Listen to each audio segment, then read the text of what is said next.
Hi, welcome back to the Personality Hacker Podcast. My name is Joel Mark Witt. And I'm Antonia Dodge. This week we're joined once again by our guest host, Dr. Dario Nardi. Dr. Nardi, welcome back to the program. Thank you. It's a pleasure to return.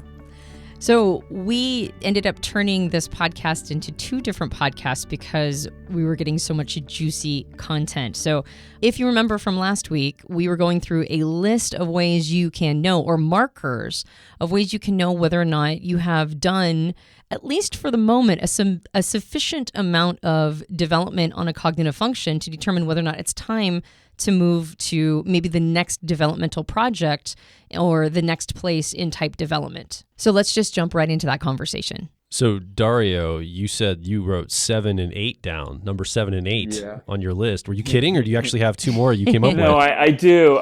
And one of them is number 7, libido. And I mean that in the Jungian psychology sense. That's so crucial to Jung's work and understanding of the psychological energy that we just have to cover it. And I can think of so many times in my life, it's like you're using a function for a while and then a lot, and there's just like this feeling of burnout, even if it's your preferred function. You're just like, no, I just need a break.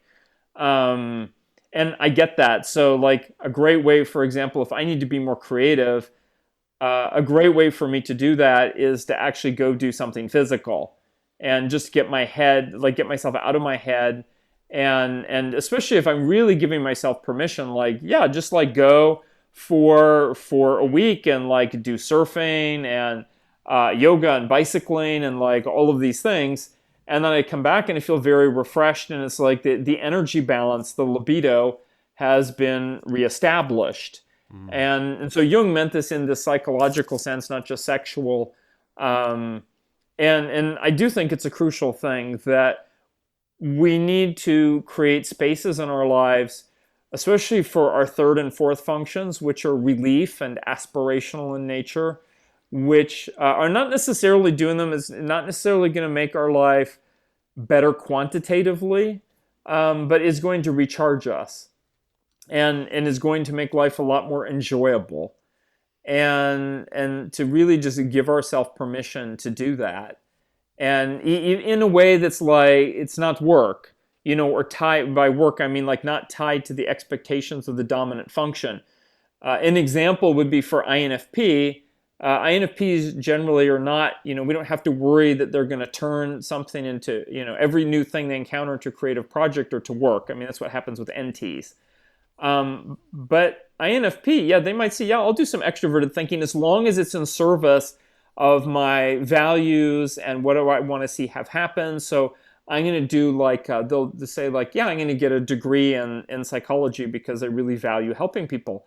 And they have to go through this whole process that's involved with hours and testing and keeping track of things and earning a degree, and in our very structured TE world. And getting through all of that. And that's a great point of pride. And INFPs can also know sometimes it's fine to do extroverted thinking for fun. I know that sounds completely how would you do that for fun? But people, I think ISTJ and INTJ can both tell you that sometimes just doing cleaning your room is fun. Is to thing that actually gives me warmth in my heart is to throw things away. Not beloved favorite things, but let's literally reduce the clutter by 50%, and let's make everything clean and beautiful and easy to move through and functional, and it just it brings joy to my heart. And I've heard from NFPs and SFPs as well that they find that doing that kind of local organizing can really rejuvenate them. And so that's a sort of some random examples, very random examples of what Jung meant by libido, this idea that we need to recharge. Yeah. Mm-hmm. Yeah, what I hear you saying is avoiding burnout through overuse by learning through experience that the functions themselves need relief. And so you're developing your functions well if the function development itself is iterative. It's encouraging you to create balance. And so that's a sign of type development or function development that you've realized like it has a moment when it needs to go to the other side of its polarity and get some relief. Mm-hmm. Yeah. What was your number 8? So my number 8, and don't worry, I've already thought of a number 9, but we'll see if my brain can hang on to it. Yeah. 9's my number recently, so we'll see. Number 8 is whether or not your conduct, and this is something I mentioned to you, I think, a few days ago, is becoming or unbecoming. So this is a very old-fashioned term like barbaric and civilized. It's like, oh, well, your behavior is so unbecoming, of a young person. And, what does that mean? So unbecoming means you're doing something that's blocking you from becoming. Mm. And if you're engaging in behaviors that are preventing you from becoming, in other words, growing, whatever those might be. And although we might think of unbecoming as like a social behavior, and that I think often was the context, we can frame that psychologically and ask ourselves, are we doing self-sabotage kinds of activities? I know you two talk about in some of your podcasts about smuggling, and I think self-sabotage is another context or another kind of behavior that people have. And it's, and it's very unfortunate because we set out to do stuff and it seems like, and we sort of know because the telltale is we keep returning to try and keep doing it and it doesn't work. It's like the person who's dated like, 5 different, I know someone like this, 5 different INFJs and like none of them work. And so my question is, I'm like, dude, was like your mom or something an INFJ? Like what's the deal? Like what lesson do you need to be learning? Or are you repeatedly doing something that's unbecoming for the relationship? And maybe there's actually closure you want on the first relationship that has nothing to do with your childhood at all, but you never found closure with it. So you just keep repeating it in order to find closure and get it right. So there can be this stuff that maybe we get, into psychoanalyzing it. But I'm just saying in general, like, ask yourself, are you doing stuff that is, in good character? Character meaning, that what adds bark to the tree as it grows. And everything, the Japanese are masters of character. You have a dish that's 99 years old, and it's been broken 3 times and put back together again. And it's more beautiful than the day it was churned out of the factory barn. Yeah. And so that's, character is not bad, but is it something that's becoming or not? Now we have to have you do every podcast with us with a British accent now that you've proven you can do it, Dario. Well, I did somewhat overdo it there, I have to say. I loved it. It was great. Yeah. It's a little too Disney, but if you want me to just keep it low key, then I can do that. Yeah. Fantastic. Dario does the rest of the podcast in a British accent. That's fantastic. I want to emphasize to folks who are listening, I actually did attend a British school for 3 years as a child, so my accent is not out of nowhere. Oh, okay. I just grew out of it, and then like 10 years after I grew out of it, I rediscovered it upon going to the UK. And I'm like, oh, this is really easy and familiar. Why is that? And it's not upper class either, nor is it lower class. It's just some generic, like, I've been told West Midlands. Mm-hmm. It sounds like an American who's lived in Britain for a while. Mm-hmm. So that's what I can give. Yeah, absolutely. I have to admit, every once in a while, I try to place your actual accent, and then you tell me all the different places on the planet you've lived and in early, developmental years. And I'm like, okay, that makes sense that your accent is a bit of a hodgepodge of all these different places around the world. Right. I was going to going back to number 8, that idea of becoming or unbecoming versus the idea of barbarism and being civilized, is it kind of sounds like the difference between how you are showing up in a more sophisticated ways to the outside world versus how you're showing up in more sophisticated ways with yourself. Like the growth component. If you're doing good type development, then, and particularly developing these functions, you as a person should becoming more of, maybe you could say, your best manifest self, or the person, quote unquote, that you were meant to be, or however you want to see, whatever ways you want to see growth and development. It should just naturally help guide you along that process. And these functions are guide rails to some extent. They're tools, and there's so many different things. They're tools that we implement and use, but they're also cairns along the way that show us where we're going and, sort of keep us on the right path. But you said you have number 9. I do have number 9, but I'm going to take a slight detour before number 9. And just, I want to refer or quote Peter Geyer, who is an Australian type historian. And he does a great job of doing things like reading psychological types 3 times, taking notes, and condensing that down into a 10-page primer or primer. Wow. And so really wonderful service. The poor thing, though, is INTP preferences. He's attempting to put like 40 years worth of stuff into a book, and that's not easy, not having extroverted thinking like high up there on the stack. But he has really great stuff. And he points out one thing I think is great is that Jung intended the functions type as a therapeutic tool.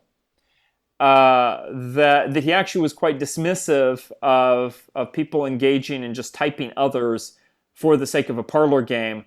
I think when we say therapeutic tool, we have wider definitions of therapy today. It doesn't mean just sitting in somebody's office and being psychoanalyzed. It can include stuff like coaching and counseling and consulting and even to some extent education. And I think a great example is thinking of the 8 functions arranged in a circle, make them a mandala. And the idea with the mandala is this geometric form that we come back to. And each time we come back to it, we meditate on it, and something new potentially is revealed that we didn't notice before, didn't think of before. So, because he, rather than being a mystic, Jung was actually just incredibly serious about psychology. He's like, if we really, really want to be great psychologists, then we need to take the whole of the human condition seriously, which means psyche. And the level of meaning, not just like trait behavior, and you need to give them this pill because they have they're depressed or something like that. It's like what's really going on. So I think if people think of the functions as a mandala, as something that they can keep coming back to.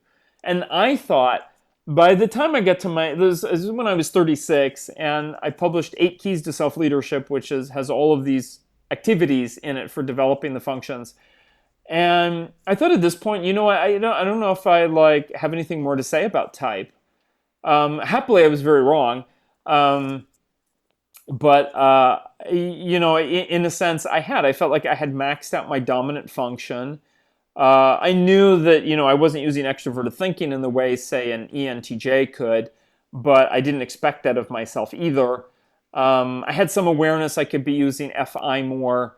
I already knew about TI and what could be happening with that. But, I thought I had reached like an end point, and I'm so happy to say it took another 10 years until my mid-40s to see, oh, wow, there's this whole other side, even to my own dominant function. Like, that's so cool. Mm-hmm. And really, like, the joy of discovering more of my own dominant function was just really nice. And so in a lot of that, I think came about is just like being in the right place at the right time. And I was ready, and the resources were there. And sometimes the resources are not there for people. Or the person's aware that there are resources. They're like, oh, I really want to take this course so I can do a career change. But I have 3 kids and like this really expensive mortgage and this and that. And then they can't do it. So I understand for people who are listening that it can also be frustrating when we think about type development, that we sort of know there are things we want to do, but how can we do them? But trust that if you take the leap, that there will be a big learning process, and even your own dominant function, you will discover more. Yeah, I think it's really important to remember. Oh, I'm sorry, I didn't mean to cut you off. Oh, no. I was just going to say I will get to number 9, but please, yes. I believe you. I think there's also time. I mean, basically what I heard from towards the end of what you were talking about is to also take into account timelines. Because, I mean, ultimately we're talking about when do I know that I've developed a function enough to be able to move on to the next part of the process. And we're talking about some of the markers of it. And at the same time, there's also sort of this insinuation that you're never actually done. This is not ever going to be complete. It's just for the moment in the timeline, it might behoove you to move to the next function because for that moment in the timeline, you've hit a law of diminishing returns on what you're getting from the development of certain functions or the integration of certain functions. And so now in the moment of the timeline, it might be best for you contextually to go to the next one and then get all the rewards for that, or, work on a couple of them at the same time, like this idea of making sure that you have relief from some of your other, the functions you're using more often, or wherever you're at. Like there's there's a map, but the map can't ever fully diagnose what's happening for you in your life at the moment. So there are sometimes moments when you need to jump to another one, and when you get done with whatever that situation or circumstances was, you can now revisit maybe lessons you missed from earlier type development that you just weren't in the context to be able to do it. Like as an ENTP, when I had a child, when I became a mom, all of a sudden the insistence of me learning more sophisticated extroverted feeling became imperative. And I had been doing so much work in introverted thinking, it was like I felt like it was a good time to do that. But even if it hadn't been a good time to do it, I would have still been in a context that really needed me to get better at that function in my life.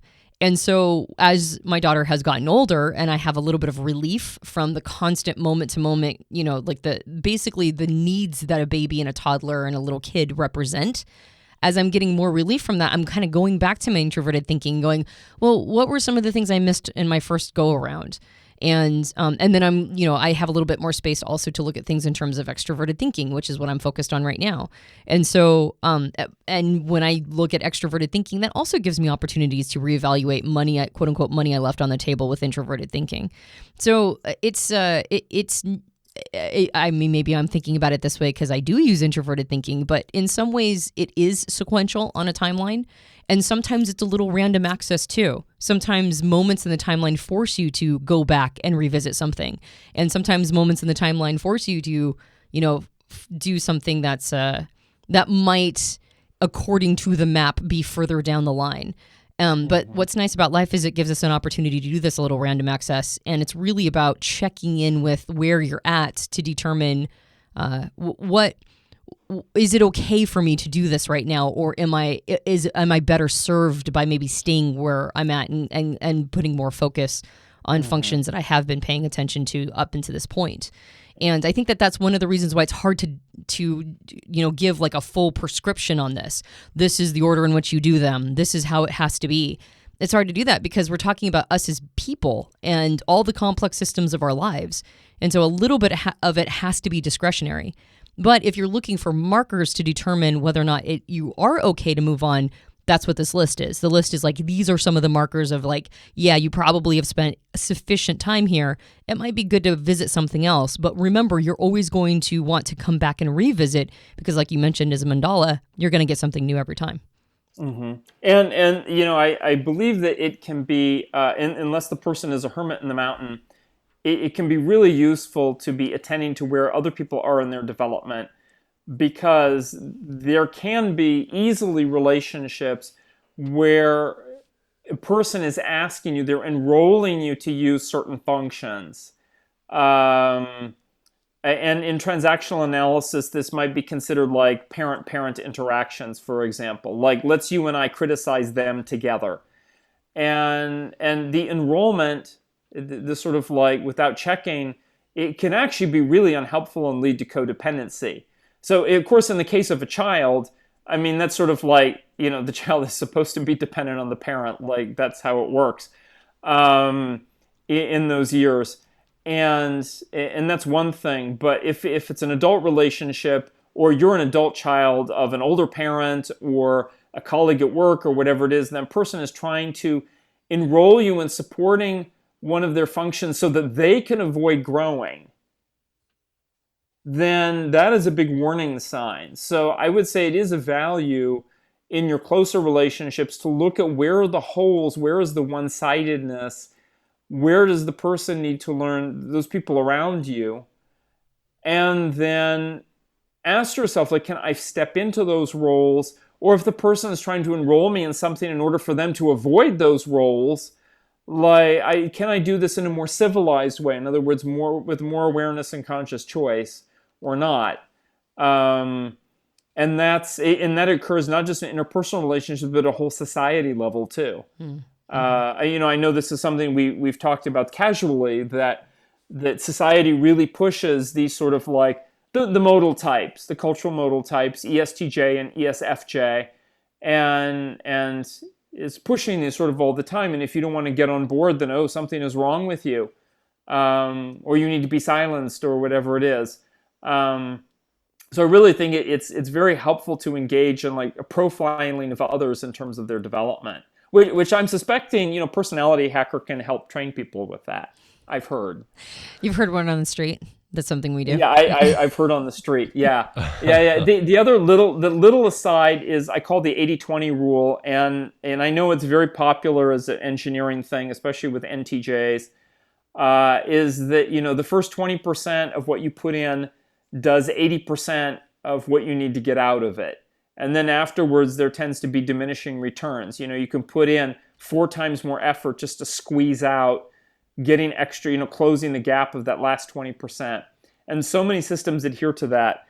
And I just want to say for people who are thinking about development, like, it doesn't need to be all or nothing. Or one, are you spending time using a process to get something done in life? And you're really just like it's like squeezing blood out of a rock, a turnip, like, or, there's like, there are no more returns hardly available. Or is there something you can turn to that you can put in even 20% effort to get 80% result? And 80% is a B minus, and a B minus is not bad. So for example, I needed to learn drums at some point, and I realized in making this Udemy training video, it's not about drumming, but it involves some drumming. And I'm like, well, I can hire somebody to do that, or we can give them a track, or I can just like learn some drumming. I don't need to be an A drummer. Like, I can be a B minus drummer, but as long as I'm getting the points across and doing what needs to be done for this particular project. And it absolutely was true. And now I'm aware, like, gee, do I want to invest yet more time in order to squeeze out a little bit more? So that's like a skill example, but I think that's true of the functions as well. A little bit of TE can go a long way in a person's life. And the same with all of them. One nice comment can go a long way. You don't have to do FE super well all over the place. We will be right back. If you're focused on personal growth, I think you'll resonate with our core content over at personalityhacker.com. We want to see you understand how your mind is wired so you can generate motivation, improve social skills, find career opportunities, and master excellent decision making. But a quick warning, we are advice and action focused in all of our articles, podcasts, and videos. This means that we attract people who like to be challenged to become excellent, to take action, to put in the work to optimize themselves, not simply just gather more information. If you are committed to personal growth and ready to radically find your inner truth, then come over and be a part of our growing community of like minds at Personality Hacker. Now back to the show. I'm waiting with bated breath. Number nine, man. I got to know what number 9 is now. Yeah. So this is what the whole Magic Diamond book is about. It is like so many of its examples is with the transcendent function. So what is the function? Because the first 8 have been looking at each function in isolation, or perhaps paired interpersonally or something. But what does it mean when the functions we're using them together, like the opposites, like SE and NI, or TE and FI, or TI and FE? What do those look like? I would say that if you're using a function more than in a basic way, but you're only using it in one domain of your life, and it's not really connected to anything else. And I think a great example, sort of a metaphor, is like people say like, oh yeah, I'm healthy, like I run 30 minutes 3 times a week. And that's good, by the way. That's not bad. Like that's as long as you're like taking care of your knees and other stuff. But is that part of a larger picture? What about the calories you're taking in? What about stretching? What about working out like the upper half of the body? Like there's all of these other things. So that's one thing to say like, okay, now I'm going to specialize in exercise. And again, that's what we've been talking about with these first 8, like basic and advanced use. But then where we get to a point where we're like, gee, like normally my life is pretty sedentary. What if I changed the way I did my job? or I moved like horizontally in my organization, or I take up a hobby that brings them both together so that I'm getting my dominant or auxiliary functions met, their needs and interests met, while at the same time doing my third and fourth or whatever it is. And I think that there's a lot of great examples for me. Not this, there are many kinds of yoga I've enjoyed. I always hated hatha yoga, which is the most common kind. And there's nothing wrong with hatha. I think it's great for a lot of people. But it's not for me. Like the repetition and the holding of poses, it just like drives me nuts. And then I discovered Kundalini yoga. So it's much more, Kundalini is like totally SENI. Just like, there are over 3,000 different exercises. You keep moving most of the time, but it's not like heavy duty moving. Every 2 or 3 minutes, you're changing what it is that you're doing. But at the same time, all the activities you're doing are designed to move energy in the body, both physically and psychologically and spiritually. And therefore, that we're trying to awaken our senses and awaken our minds while calming ourselves at the same time. So there are all these like mind-body, or what I like to call body-mind benefits. And so and then there's meditation built into it, and there's like a, more abstract level to explore. So it's wonderful that these two, like the NI part with like the deep meditation and changing my level of awareness and having these insights, and at the same time I'm doing like breathing exercises and like these other different things that is wonderful. It brings together SE and NI into one thing. And then there's others, like I think Hatha yoga is much more like an SINE kind of activity, mostly SI. And so there are all these different ways that we can integrate the functions. And so number 9 is like, whatever function it is, how well is it integrated with its opposite in a single activity? Mm. Mm-hmm. And if you can think of an example or 3, that's fantastic, because then that means it is like a part of your life. It's like woven in now as a part of your life in a way that it would never be if it's just sitting separately. It's like a little toad in the corner of the room. No, it's center stage, and it's integral. And that's where I think when we talk about healthy development, I talk about like wholeness with joy. The other word that goes around is it's integral to what we're doing or who we are. Yeah, I love the idea of the transcendent function. When we do embodiment exercises in our profile training class, we not only embody each of the individual functions, but we also embody exercises that are the polarities weighted one side or the other. So there's an exercise for what it would be like to have both extroverted intuition and introverted sensing operating at the same time, but weighted toward extroverted intuition. And then another exercise that flips them. What would it be to be in introverted sensing, extroverted intuition, weighted towards introverted sensing? And at a certain point, when we were doing embodiment exercises, it's almost difficult to find exercises for individual functions, because, I mean, on some level, they're never operating in isolation. They're always with the other side. And the more you sort of recognize that in your own lifestyle and the choices you're making to nourish yourself and feed yourself, I think the more you sort of understand how they're both operating simultaneously and getting the gains from that, and then looking for more opportunities to have them, happening at the same time. And so they build that closer relationship, like based on what you're talking about, the closeness of these functions. Man, I feel like that gives you so much advantage. There's so many gains to be had when you see them in that way, as opposed to simply in isolation.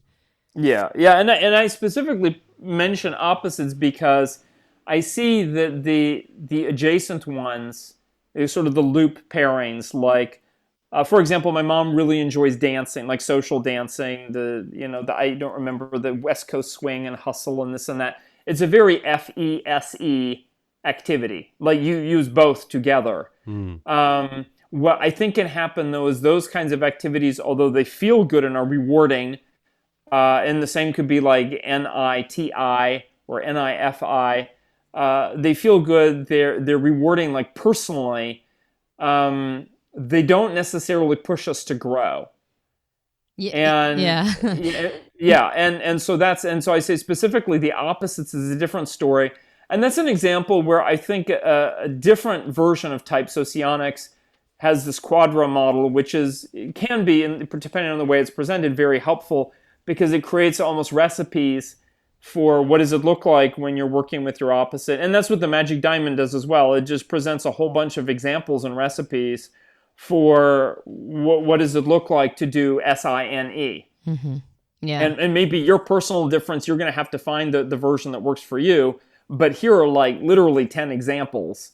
And you'll probably relate to 3 of them. And then which one can you do in your job? Well, maybe you have to figure that out. But that's where I think bringing the polarities together, the opposites is what can really be like, so where the magic comes in, as opposed to just the entertainment. And just for someone that's listening along, maybe a little bit new or they don't know the reference point, your mom identifies as an ENFJ. And so when you said FESE, that would be her dominant or driver with her 10-year-old or tertiary that she's using for that activity. So it's not necessarily the opposites of a polarity or a function polarity, but they are 2 different processes she's pulling on. Yeah. I feel much very, very in those, like the loop activities are very like adolescent in nature. People can do them well. They do have value. But I feel that a lot of it ends up being for entertainment or sort of like self-stimulation or self-gratification. And they don't necessarily lead to growth, which is nothing wrong with that per se. Just keeping in mind that the loops, the way they're described is often derisive for a reason, because we can become trapped in them, and that the opposites are where the gold is at. Mm-hmm. Yeah. That there's nothing that will quite push an ENFJ or somebody who's leading with extroverted feeling into growth than having to communicate something that is a very like painful truth to another person and having to do it through the lens of through FE skills. How do I communicate this? Or maybe even reevaluating how they thought about something and recognizing that they need to change their belief system in order to actually honor their extroverted feeling and see a bigger context socially. Like those are really tough things for somebody who's an EFJ to do, which is that's a much more conducive growth activity than getting into your SE, which is, like you said, more fun. So I think there's versions of this all the way through. And I would agree with you. Like, one of the things about the socionics model that I like the best is the concept of quadras, which puts type into 4 different quadrants of all of those personality types that share cognitive functions as their first 4 functions. So like take, for example, I'd be in the alpha quadrant as an ENTP, and I would be there with my fellow INTP, but then ISFJs and ESFJs. Because all of us share the same functions, but we have them in different positions of those four functions. I think that's probably one of the more useful things that I've gotten out of socionics myself. So, if you the listener was unsure about what Dario was talking about with quadrants or quadras, that's effectively that concept. But we are not talking about socionics in this particular podcast, so I won't dive too much into that particular model. But before we land the plane, let's go over this, like a quick recap of these 9 components. Yeah, we added some as we went, right? Because we added some as we went. By we, I mean Dario. But let's go through that list of 9 so that we have them listed out. And just as a really quick note before you do that, Dario, I want to remind people that these are it's not like if you've got one of them, then you're good. It's like, oh, okay, well, I don't have that far distance between my functions, so I'm good. It's like these are all markers that the system is running the way that it's supposed to be running. So I would recommend that, check in with all 9 of these and go, is it passing the criteria of all of these? And then that's how a person can basically sort of diagnose whether or not they're ready to continue in their type development. Okay, so after my little note, Dario, you want to go through that list of 9? Sure. In no particular order. When you talk about barbarism versus civilized, in terms of use of the function, it means when you use it in a one-sided way, is that by choice and is it appropriate? Or is this unconscious sort of automatic one-sidedness, which is, he called more barbaric in nature? That's number 1. Number 2 is this idea of basic or passive or, as you described, low stakes use of a function. versus active, advanced, or high stakes use of a function. And we use extroverted sensing as an example, just passively taking in through the five senses versus being physically active and taking risks for rewards in the moment, in the context.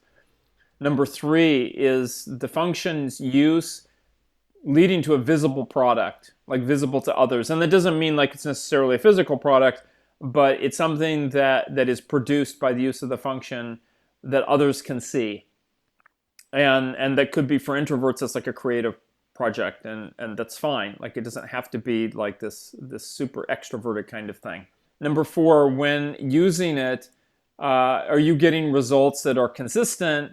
Or maybe you were, and then now the results are inconsistent, or you're getting surprises. So that's like a tip-off that there's a growth need to happen. Number 5, what is the distance between that function and the other functions?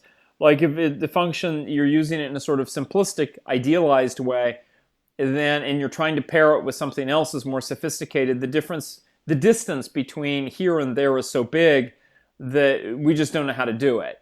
So that means we need to bring them more in equilibrium, more in coordination with each other. That doesn't always mean closer, because sometimes close is itself dangerous. Like, they're too closely paired.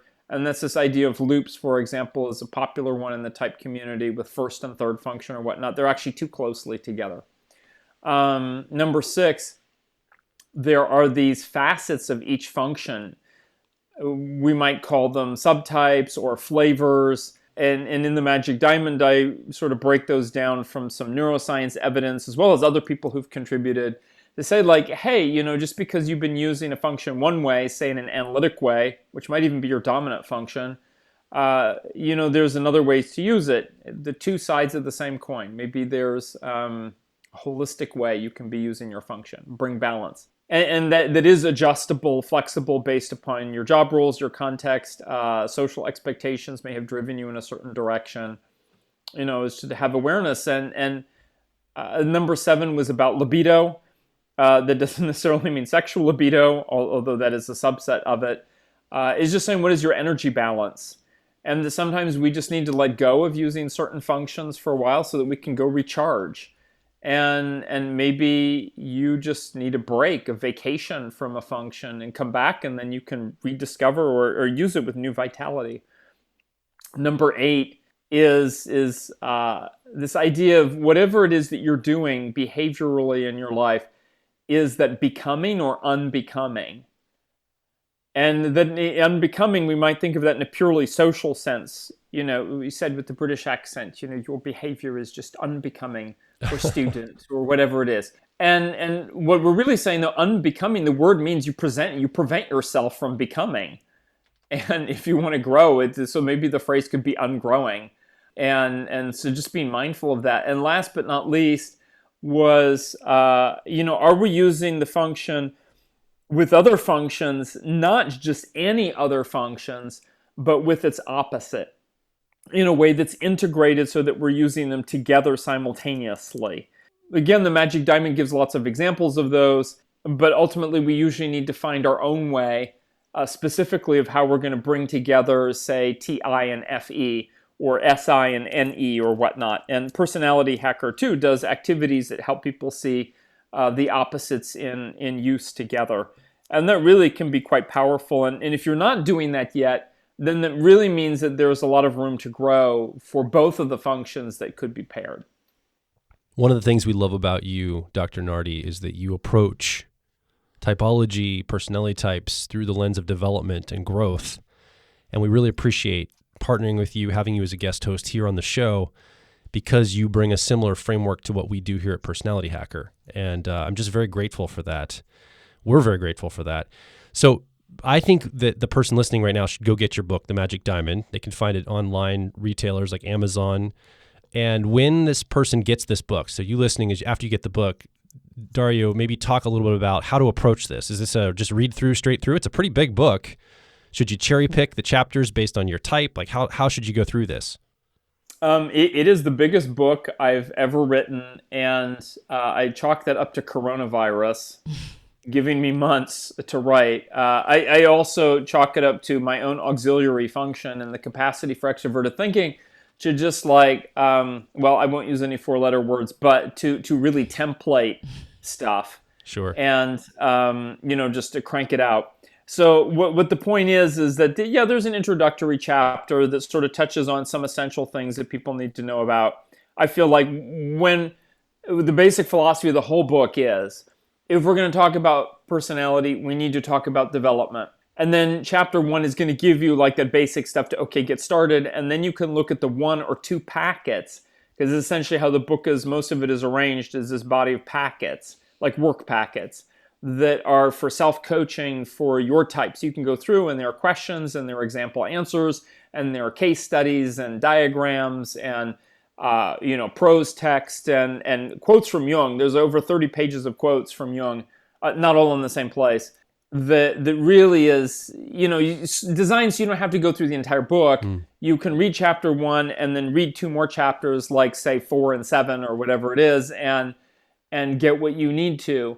Because each chapter, let's say extroverted intuiting, is going to address extroverted intuiting with, not just by itself, but with introverted sensing, introverted intuiting, and extroverted sensing. Fantastic. And so so just with 2, you get a whole picture. Okay. All right. Well, thank you very much for giving us insight into that. So I recommend getting Dr. Nardi's book, and thanks so much for being a guest host with us this week on the show yet again. Yeah, thank you for guest hosting with us. It was a blast. Yeah, absolutely. I love this, and just, it's really amazing how we can be chatting in a workshop and then we sort of randomly brainstorm 3 things and then they turn into 9 things. and then here we go. And I do believe, right, what we're touching on is really important. I could say it could be a whole book, but let's just keep it as a podcast for now. Sounds good. So we want to hear from you. You've been the 4th person in this conversation. You haven't had a microphone like myself, Antonia, and Dario, but you probably have something to say. Maybe something's coming up for you in your own type development. You want to come and share your perspective, maybe your personal story. Come over to personalityhacker.com directly below this episode. Feel free to ask a question, leave a comment. Again, we love to hear stories, more importantly, because stories really show how you're putting these things into practice in your life, and we can see it illustratively how you're doing it. And if you enjoyed this podcast, you can subscribe to us on iTunes and various Android platforms. I'm not going to plug our book. I'm going to plug Dario's book one more time. Go to Amazon and all major book retailers to pick up a copy of Dr. Dario Nardi's The Magic Diamond. And it is a fantastic book for self-coaching. I've been through it. I've done workshops on it, and it is truly worth picking up a copy. So I highly recommend you go do that. If you want to pick up something that is personal growth oriented, that is tailored to your type, you can go over to Personality Hacker and check out our catalog of programs, products, and the suite of things we put together that are suited to your personal growth through the lens of personality psychology. So if that's interesting to you, you can go check that out as well. My name is Joel Mark Witt. And I am Dario Nardi. And I'm Antonia Dodge. And we'll talk with you on the next Personality Hacker podcast.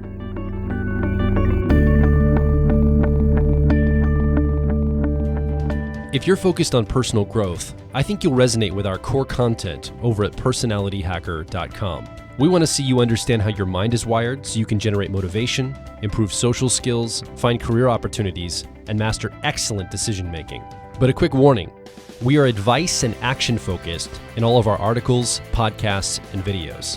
This means that we attract people who like to be challenged to become excellent, to take action, to put in the work to optimize themselves, not simply just gather more information. If you are committed to personal growth and ready to radically find your inner truth, then come over and be a part of our growing community of like minds at Personality Hacker.